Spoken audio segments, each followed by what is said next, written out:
Barangay, because when you think about it, sobrang naging tindi ng initiation na nanggaling sa side ng Echo. But for now, medyo iibahin nila ng konti. Baksha, usually nakuha nila in the third pick. They're still gonna be picking up the Valentina. Ang standing ni Sanji dito, 4-1 eh.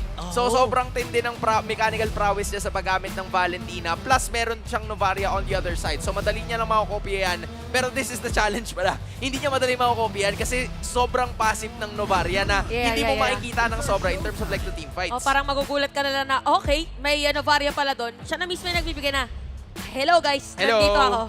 Medyo tago kasi talaga ang playstyle lang. Hello. Parang ganyan nangyari. Bulaga ang pwedeng mangyari doon. Kung babalikan natin kasi usually ang playstyle ng isang Novaria nasa likod lang talaga, bato lang siya ng bato ng Acer Recall at naghahanap sila ganun ng way kung paano babasagin ng mabilis yung Firaga Armor. Kumuha na kagad dito ng Lancelot na isa sa mga priority bans kanina ng Echo coming into the game number 1 at ngayon kukuha na ba sila dito ng marksman o makikipag-challenge nila at ready makipag-ubusan? Sinagot kagad, Franco! Hindi pa tapos yung tanong ni Moreno, Di ba tapos sinagot agad. Yun yung mga pumipindot kagad ng buzzer. Ay, oo. Na, boss, ito po yung sagot ko. Well, to answer your question, right? Franco ang naging sagot dito ng side ng Echo para meron silang control towards Lancelot na sobrang gaslaw talaga. Merong Iron Hook or kung sakaling hindi naman tama yung Iron Hook, once na nag-puncture papasok yung Lancelot, din saka gagamitin yung Bloody Hunt. Hindi lang yun. Sagot din siya para sa Blazing Duet and the BMI na pagpapasok si Kelra towards the initiation, towards the team fight, baka may sagot sila kagad. Pero in terms of like answering, I'm very curious kung ano yung magiging sagot nila dito para sa X-Board. Kasi looking at the situation, yes, posible na late game pa, pero in terms of like early to mid game, parang wala pa sila gaanong answers. Oh, yung parang para maaurahan yung export. Kailangan mo yung mabilis din mag-shred ng Firaga Armor. Yup. Maganda sana si Paquito, kaso sila nag-ban. Kung laning pa lang kasi early game pa lang tayo. Sino ba? Terizla pwede, pero parang mobility. Pag mobility naman ng ultimate. Yung sa rotation kasi parang medyo lugi ang Terizla sa X-Board. Pero kung laning matchup naman ang pag-uusapan, maybe it will suffice as well. So, it could be something na i-consider dito ng side ng Smart Omega. Pero kung sisilipin din natin na mabuti, if you're the side of Smart Omega, Edith sana, kaso naban na rin naman. So, there's still a lot of options out there. Pero ang tanong, ano bang pipiliin ng Smart Omega? Kasi medyo nauubusan na sila eh. Yun, Terizla out nga oh. Nabasa ng Echo dito na ito yung pwedeng maging sagot against the X-Borg. And this time, magtatanggal ba sila muli ng marksman targeting itong si Benny Cutie. Nakita natin ng game number 1 kung gaano ka-explosive yung kanyang Ixia pick. Maaari ba or pwede ba nila i-considera na tanggalin to? Parang parang okay, sige, pwede na iban, pero ibig sabihin, ina-open nila yung ibang hero for Benny Cutie.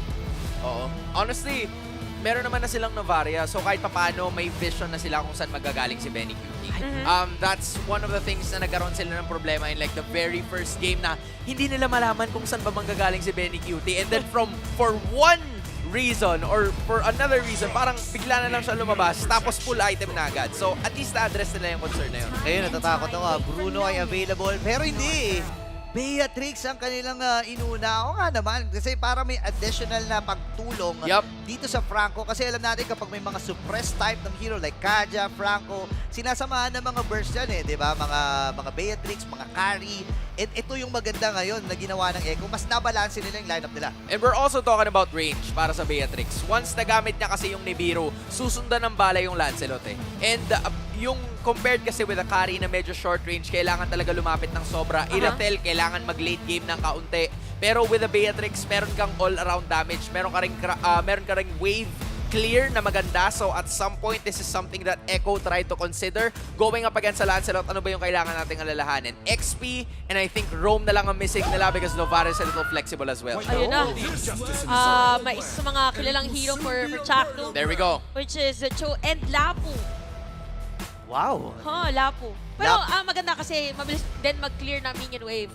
Pangabot din talaga para sa isang Beatrix. Pero kasi kung titingnan mo ipapaalala ko lang, JP, 100% win rate para sa isang Franco. Nakita natin against Echo, against Onyx, kung gaano ka-explosive itong hero na ito paghawak ni JP. Pero Bane, Debut pick Oh! ng isang Bane. Ako, honestly, masaya ako kasi Bane user ako. Tama. O, tsaka parang, kailan ba yung last time na nakita natin ginamit ng Echo?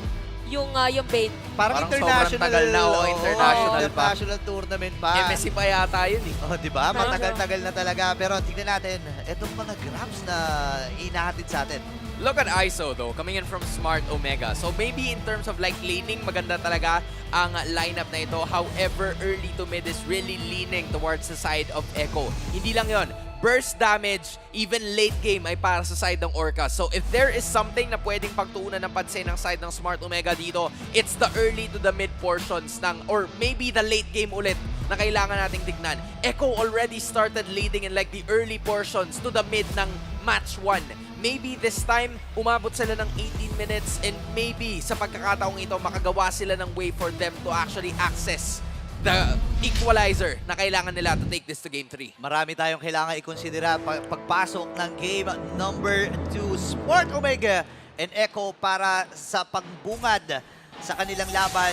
Again, kung babalikan natin ang naganap ng game number 1, iba ito para sa ihahatid ni Daddy JP. Angela, tapos bigla kang lumiko sa isang setup hero.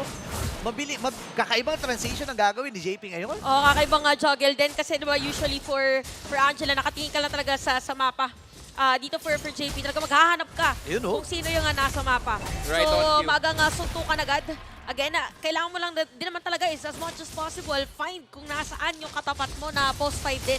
You have to put your eyes on the XP matchup na magkaaroon tayo dito sa laban na to. Oh. Sanford really has a very good hero towards the Lapu-Lapu. Yes, the Lapu-Lapu meron siyang parang poking capabilities with his extra reach dong mga blades niya. However, is it gonna suffice yung pagtanggal ng Piraga armor ni Sanford? Kasi yun lang yung tanging makakapigil sa X-Borg from actually engaging. And once natanggal naman yung Piraga armor, mas kakati naman yung damage output niya. Plus, bumabalik din yung buhay ng paunti-unti ni Sanford. So Ryota is really gonna have a hard time on this. Kailangan niyang gumawa ng paraan para makabalik sa laban na to. Kaya pala masyado malapit din si Sanford para hindi tumama yung pagbato ng weapon. Kita naman sa middle lane na nagzuzone agad ang mga players. Pero for Novaria, mabilis din naman mag-clear na minion wave. Yeah, and kapansin-pansin dito sa emblem build natin, brought to us by FWD Life Insurance. Dalawa ang naka-impure rage sa kanila dito, Hans, ha? Yup, Impure Rage really increasing yung kanilang mana regeneration whenever they throw their skills. Pero kapansin-pansin din yung extra na movement speed, 6% movement speed na nanggagaling sa tatlong members ng Echo with the support emblem that they've secured. So again, rotation is gonna be the name of the game na naman para sa mga Orcas, and Shaknu is actually feeling it right now. So may bandang ibaba. Nakasalubong agad nung rotation na ginagawa ng Echo. At dahil nabanggit ni Hans kanina yung movement speed, parang yun ata ang gustong gawin ng Echo ngayon na dahil sinisimulan nila yung third objective. Napakaganda ang pagsipa din. Akala natin, merong choose sa Echo. Yung pala, Valentina nga pala. Ang gamit dito ni Sanji, kaya makakapag-secure din sila ng turtle. Napakagandang attempt para sa Echo. Nakasecure pa sila ng isang kill doon sa pagkuha ng unang turtle ng ating game. Kung yung game number 1 natin ay masyadong tahimik, masyadong mabagal ang playstyle, ngayon naman, Echo Express ay activated kagad. 2 minutes and 45 seconds pa lang ng game. Naku, sakto na naman yung hook. Tapos sama mo pa ng Malaelising Last Insanity para ito kay Sanford. At habang nangyari yun, hinan nyo yung outer turret energy shield. Halos wala na sa bottom lane. At yun yung pagkakataon para sa kanila to actually strike. Going back dun sa turtle take na ginawa ng Echo kanina, they actually did 3 things. Una, syempre, kunin yung turtle. Pangalawa, gumamit ng Wave the Dragon. Itong gumamit ng Wave the Dragon si Chaknu, pero siya yung nalagay sa alanganin kasi si Sanji yung kumopya nun at nakuha nila si Ryota sa pagkakataon na yun. And then the third one, gumamit din ng Iron Hook si JP doon sa may orange objective para mas lalong madelay si Andoryu upon taking the objective. So ngayon, nakikita natin there's like a certain discrepancy in terms of the levels na meron tayo. Even though it's 1 level, Carl TC level 7, Andoryu level 6, ang laking bagay na yan kasi karamihan sa mga gold na nakukuha natin ay napupunta talaga sa mga junglers. Yeah, yun ang kailangan muna matahan ngayon ng Smart Omega and Echo. Prioritizing yung top lane. Sinasamahan na rin ni JP itong si Benny Cutie. Gusto nila early game snowball eh. Gusto nila takbuhan kagad. Eh, tinan mo yung mga hook na gano'n. Kapag may naabutan talaga sa mga pixel bush, eh talagang may paglalagyan. And Benny Cutie at itong si Carl TZ, gusto ata nilang platuhan itong top lane. Ang cute nga nilang tatlo, parang nga lagi magkakasama, tropang magkakasama. But Tropa ayan, time. tropa time muna. Doon sa may top lane, tara, dito tayo. Sumunod ka sa akin. Parang ganun ba usually nangyayari pagka meron kang triangle formation? Raji. Taraji, dito. And speaking of Taraji, mukhang mag-GG na ang ating mga teams this time around sa turtle objective. Take note, ang first turtle na nakapunta sa Echo at parang nag-ano lang ng Firaga armor si Sanford. Yeah, may juggle na ginagawa dito. Kabilaan lang ang hatak. Nailabas na rin yung ultimate ni Cortezy. With that retribution, secured na naman ang second turtle para sa Echo. Isang mabilis lang. Using the ultimate na ginawa ni Carl TZ doon, kahit hindi tinamaan si Andorio sa pagkakataon na yun, napalabas niya kasi yung Thorn Rose eh. And yung Thorn Rose na yun sana, yung parang mechanism niya para makawala sa sitwasyon. Pero dahil na-pop ni Carl TZ yung ultimate, it was like a gamble for him as well. Kasi hindi rin siya sigurado makukuha niya yung turtle. But again, a retribution was available for Carl TZ, thus getting the turtle, the second turtle na laban na to. Yeah, 5 minutes na rin ang lumipas. Wala nang mga energy shield. Hindi man nakapitalize dito ni Benny Cutie dahil sa magandang pag-lane ni Kelra. Nakakaramdam naman siya. Parang may something. Umikot-ikot muna. Oh, parang wala akong nakikitang hero mula sa Echo sa buong mapa. Pagka mga ganun, usually, okay, parang ako ang target Ako nito. ata. Aantayin na lang niya, parang mala Natalia na agad yan. Yung taya, no? Ako taya. Ako taya yata taya dito. Ako ang chosen one. Speaking of chosen one at chosen lane din, probably sa may top lane. Wait! Napakahabang hook para dito kay JP. Kaya naman, Benny Cutie with a kill. Ginamit na ni Kelra yung kanyang Blazing Duet para makapag-clear ng minion wave, pero merong isang naiwan at makakasira pa nga yata ng Torres sa taas. Hindi, Eto Max is there to defend, but still Echo is on the lead. Yeah, tingnan mo yung ginawa ni JP doon. Ay! Tinangin muna yung tatlong atake. Hello! Pero look at the damage.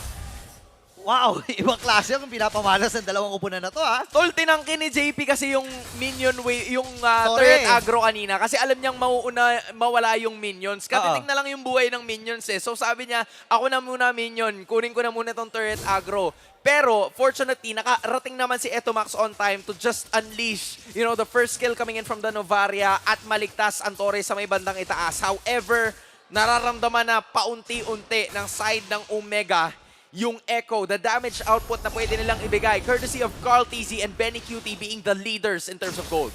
Napakayaman ng Echo dito, ha? Carl TZ at ang buong kupunan ng Echo. Alam nila yung laning stage, yung first 5 minutes, nakuha nila, wala pang Ang bilis. galos ang kanilang mga tore rito.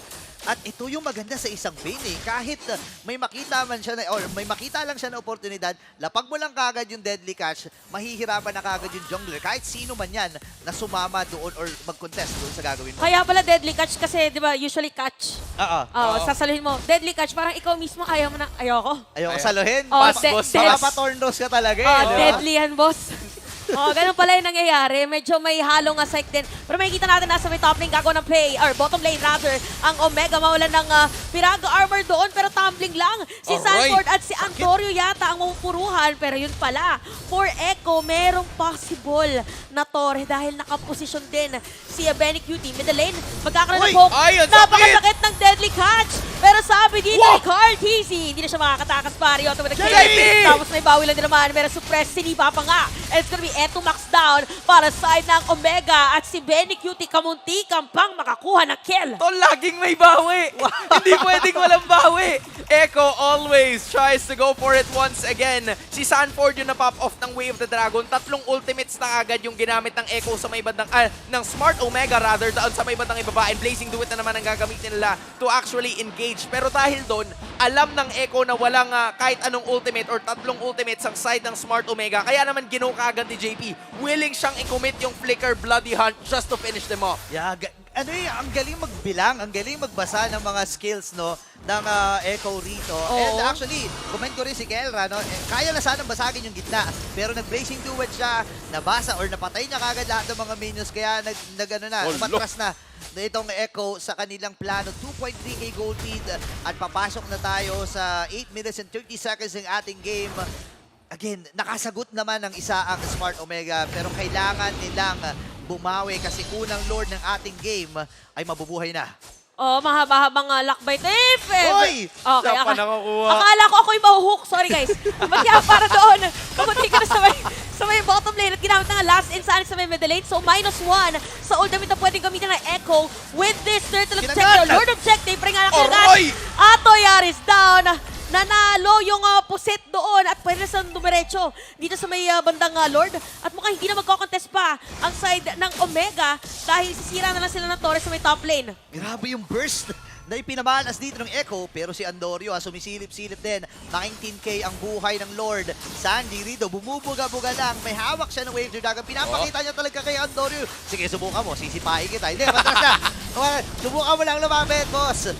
Wala, matras na eh. Wala. Hindi siya papasipa. Hindi siya papahayag. Boss, pas ako dyan. Pas ako dyan. Masakit yan. Alam ko yung kahihinatnan yan. Kaya Echo manages to secure the first Lord of this matchup 9 minutes and 50 seconds in. Ang ganda ng ginagawa nila because they're willing to commit so many ultimates para sa mga major objectives. Parang ang hirap pala, no, kung ikaw si Chakno. Kasi meron ka ng katapat na naka-Way of the Dragon din na Valentina. Meron pang Franco. Tapos, parang yung mga single target na kukuha, meron ang Echo. Pero talagang inakapitan ng Omega yung Torres sa may middle lane. Yeah, ito nga yung win-worry ko eh, diba? Sobrang daming impactful ultimates na meron ng Smart Omega. Ang daming option dito ng isang Valentina na si Sanji, diba? Andyan yung Astral Recall, andyan yung Sipa, yung Way of the Dragon, and even itong ano, no, yung, kunyari, patakas niya, diba? Phantom Execution, but still, Echo, kukuha na naman sila ng Torre. Ganito lang kabilis bumasag yung Bane eh. Napag mo lang yung deadly catch, walang lalapit sa'yo, tuloy-tuloy yung pinaplano ng Echo dito. Gutom na gutom ang mga Orca na kukuha muli ng kill. Andorio, ay, naagawan ba? Oh, yan. Naagawan pa. Parang lahat ng mga pwedeng puntahan din ng Omega para magkaroon ng Lord or ng pagbawi sa gold rather ay medyo napipigilan ng Echo. At nandun na naman tayo. Parang same na naman. 4.7k gold lead para sa Echo. And this is something na kahit papano nagagawa ng paraan ng Smart Omega kasi medyo konti pa lang to. Pero kasi hindi pa nababasag yung mga Torres sa may bandang ibaba eh. Once na nabasag yan ang side ng Echo, right on cue, 5k kaagad, paangat ng paangat. There's also the threat coming in from JP with the use of his Iron Hook. Kaya naman sobrang sobrang tapang ng Echo to push through with the extra engages dahil alam nila na una, meron silang JP na kung sakali na mag-asim ng konti yung side ng Smart Omega, huhok lang tapos bloodihan pabalik. Pangalawa, you even have the Bane that's very good in securing a bunch of other objectives. So sobrang bilis lang nila makukuha. Win-win situation yun para sa side ng Echo.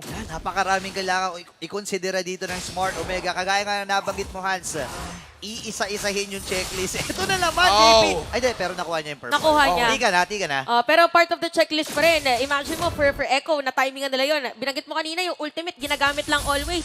Ginamit na rin, pang clear na minion wave para lang mas mapabilis pa yung kanilang Echo Express. Yeah, sobrang ganda ng ipinapamalas dito ng Echo. Pero remember, Omega timers ang hawak ng Smart Omega rito ng mga kabarangay. At ilang segundo, 20 seconds bago mabuhay yung Luminous Lord, or Luminous na Lord. Pero napaaga ba ang gamit niya dito ng Astral Recall? Parang napaaga. I mean, sakto lang naman kasi 10 seconds pa lalabas yung Lord. They're still gonna be waiting for some other time. Siguro chinek lang nila yung nasa may bandang ibaba or like the bottom part ng ating mapa para at least alam nila kung manggagaling ba doon or hindi. Para kung safe, sakali no? naman na wala, pwede silang mag-secure kaagad ng positioning towards the Lord para at least makapalag sila ng paunti-unti. Pero here's the main or focal point ng laban natin. Si Kelra na yung magsisimulang bibida dito in like the 13th minute of the matchup. Sa kanya na binibigay ngayon ng side ng Smart Omega. Karamihan sa mga buffs, even the orange was already secured, pero do they have time to secure the Lord? Naku po, nakita po si Andorio. Okay? Ginamit na dito ang masakit. ginatgat pa. That is gonna be the surprise. Samahan pa ng deadly catch. May pilit na mag-Phantom Rose. At dash away para sa kanya. Dahil dyan, wala nang retribution holder ng Omega. Grabe! At kamuntikan pa nga. Oh! Sanford!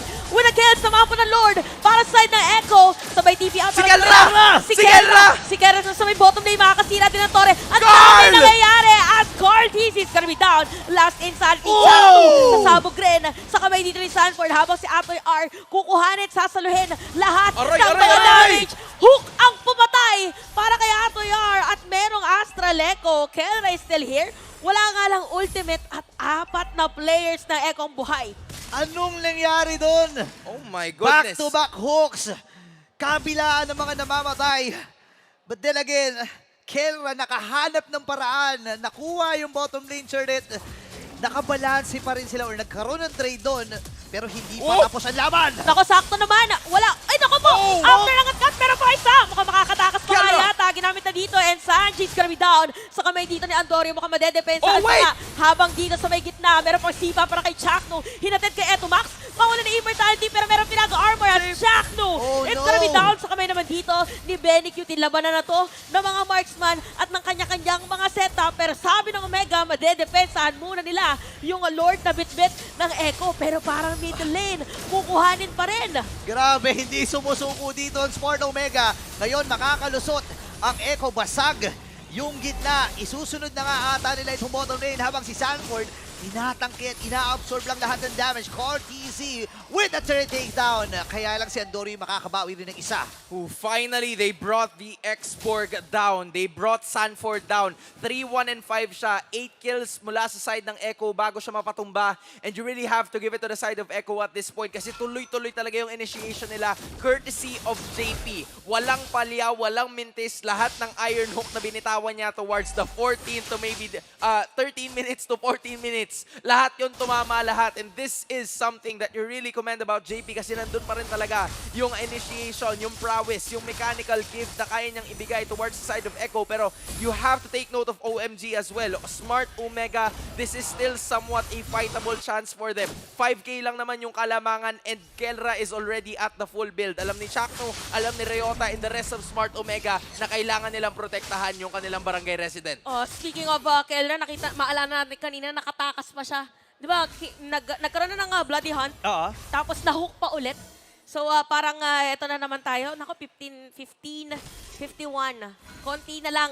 Mukhang eto na yata yung sinasabi nating Omega timers. But for Oo. Echo, medyo maganda ang sitwasyon para sa kanya kasi wala na lahat ng inhibitor turret. Tsaka ilang beses na bang nalagay sa ganitong klaseng sitwasyon ng Smart Omega? Maraming beses na hindi na mabibilang sa kamay at talagang nalusutan nila yung bawat pagsubok na yon. Pero kasi, Echo to eh.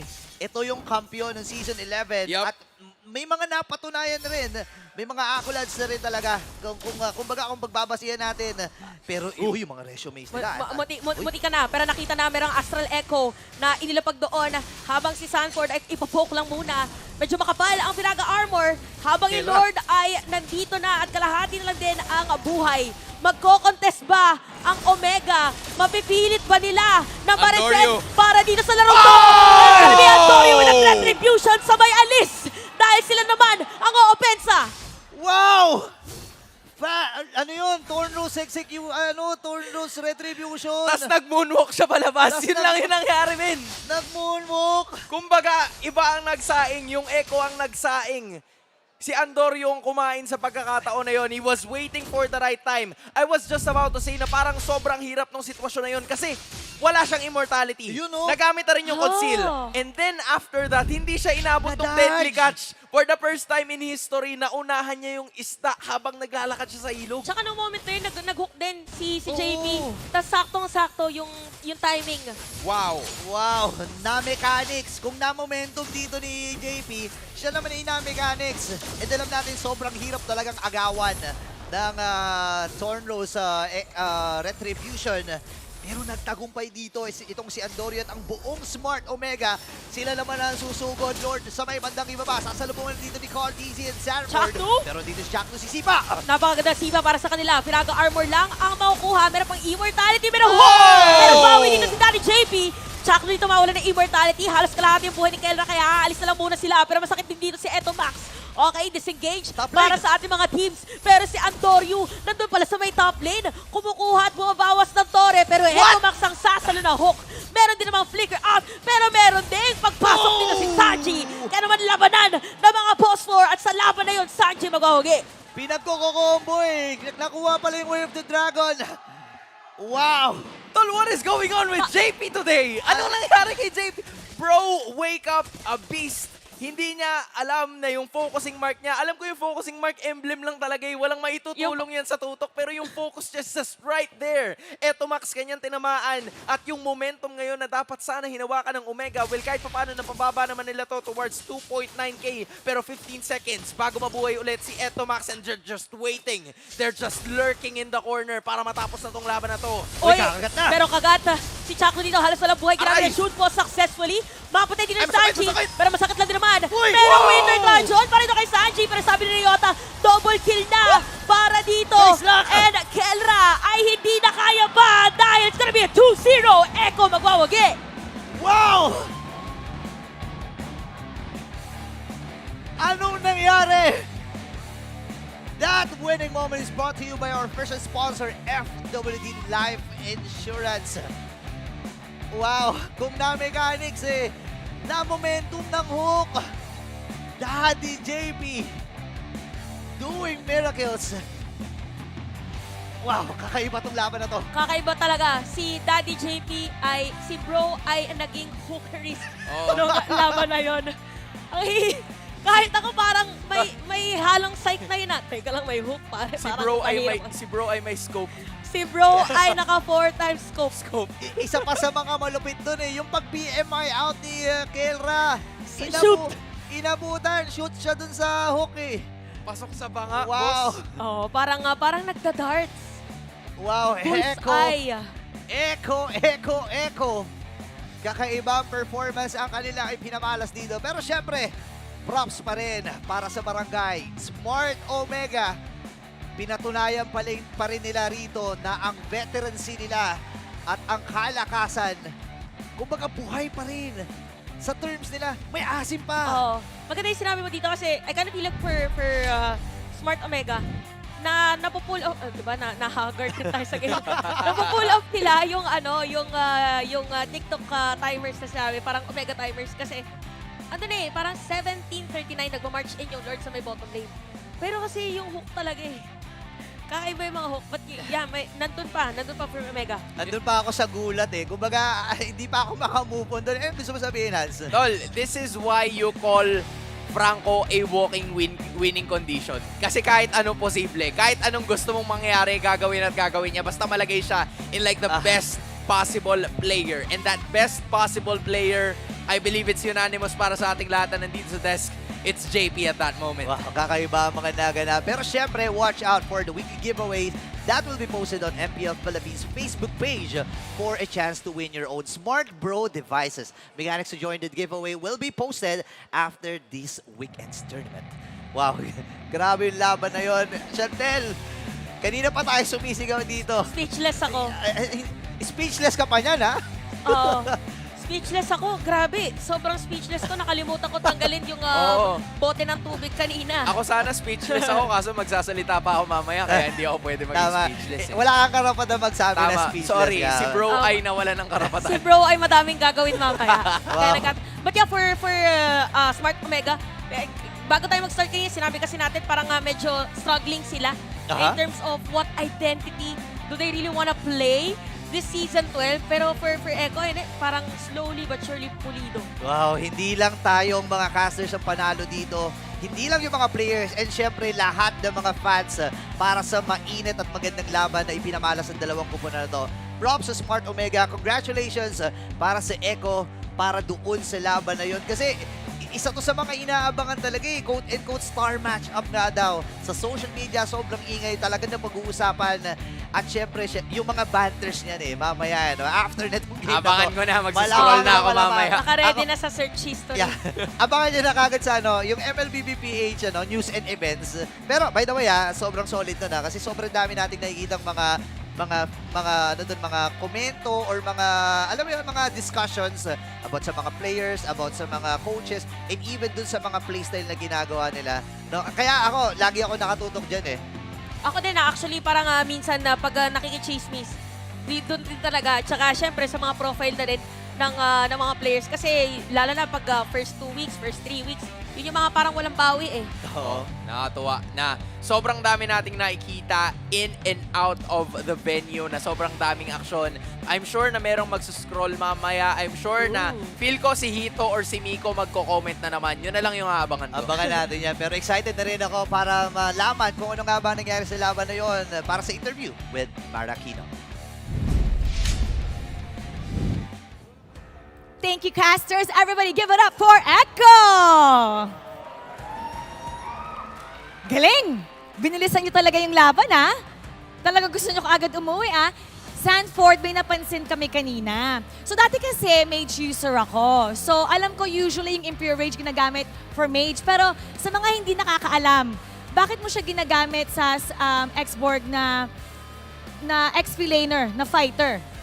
Kasi parang parang nagre-restore po ng life ng 1% every 5 seconds pag napaprop po siya. So yun, sobrang ganda niya po kay X-Borg. O ano pa yung mga gusto mong i-advise sa mga nag-rank na gumagamit ng X-Borg para exactly magawa nila yung ginagawa mo? Other than yung sa emblem. Hindi ko po alam eh. Huwag lang po kayo siguro magpakamatay. Huwag kayong magpakamatay. Yun naman talaga yung goal natin sa ML. Ito naman, si Carl TZ. O, emblem yung topic natin ngayon. So, may mga changes ngayon, di ba, sa emblem system. At we thought dahil meron tayong yung seasoned hunter, akala namin nadadami yung mga assassin.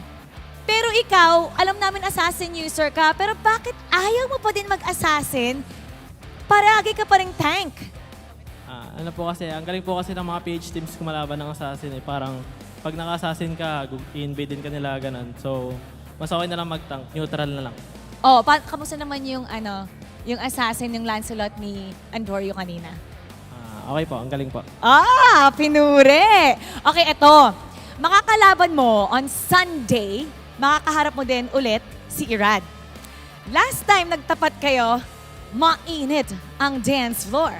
So, ano ang gusto mong sabihin sa kanya in line with your match on Sunday? Meron ka bang message sa kanya? Ano po, good luck lang sa atin ni Rad. Sana di ka nagalit sa akin. Best friend kita, kahit galit ka sa akin. Okay, best friend, Irad, wag ka na daw magalit. Tatanungin ko si Irad kung ano yung niya, thoughts niya sa'yo. At eto na, i-announce na natin ang ating match MVP. Let me hear some names. Sino? Si Yawi? Wow, galing mo naman, Yawi. Okay, tingnan natin. Let's take a look at the screen to see who the match MVP is. Sanji! Sanji, ikaw ulit. Oy, gawin mo ulit. Let me see you flex.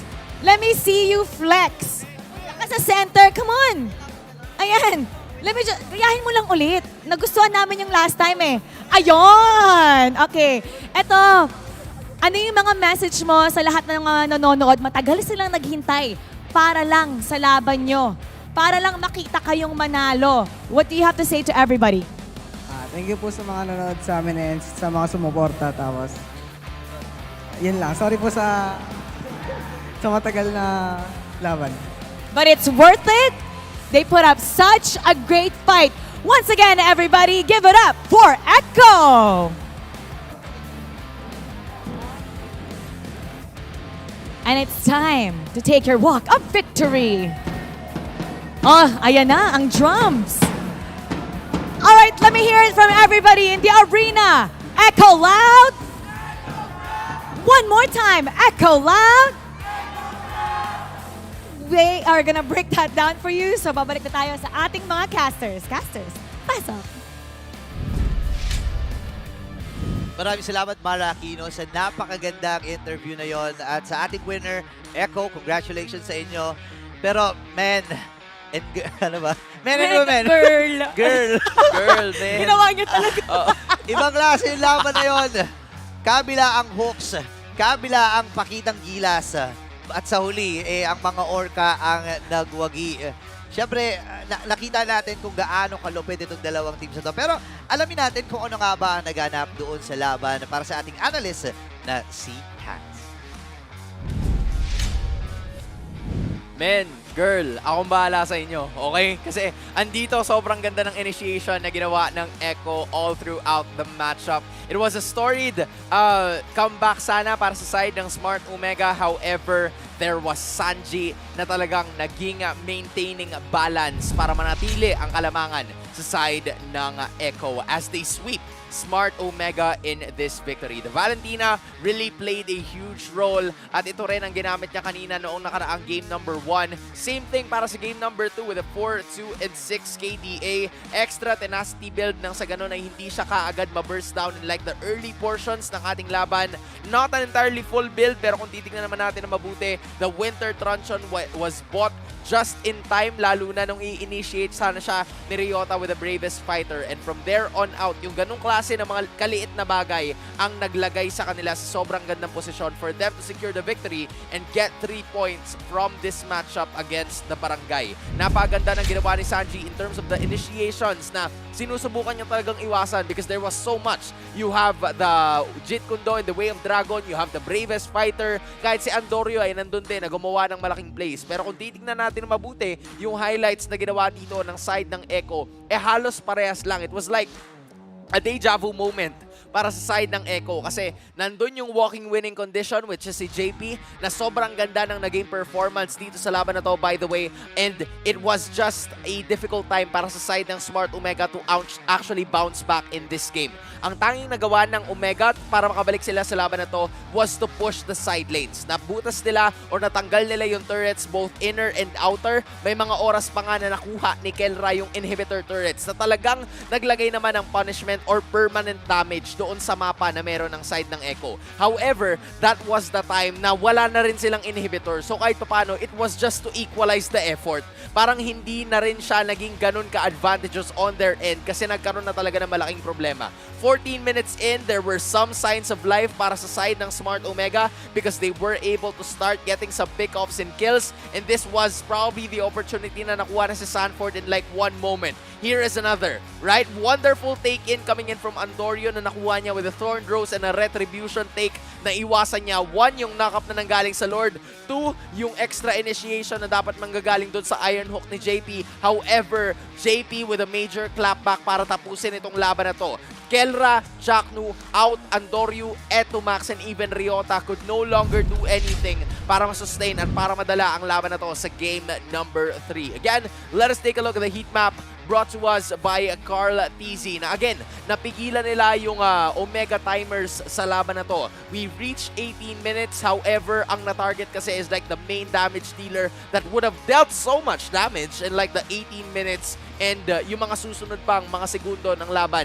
And Carl TZ was basically all over the map. Talagang ang pinunterian niya lang is to just go for the major objectives. Alam niya na yung Bane talaga yung malaking factor in securing those objectives dahil sobrang kati din kasi ng passive na meron itong Bane. Plus the Deadly Catch rather is a very good skill in terms of securing not only the objectives pero dahil sa emblem na nakuha niya which is the Season Hunter, then yung mabilis na pag-secure ng objectives ng Bane ay mas pinabilis pa. There's also the Rupture which increases the adaptive attack damage na pwede niyang ibigay plus the Impure Rage as well. So balik lang ng balik yung mana ni JP. And in addition, kung titignan din natin ang yung items, there wasn't a lot coming in from Carl TZ. Pero he was one of the richest guys. In fact, he was the richest guy sa laban na to with 15k apiece with an entirely full build.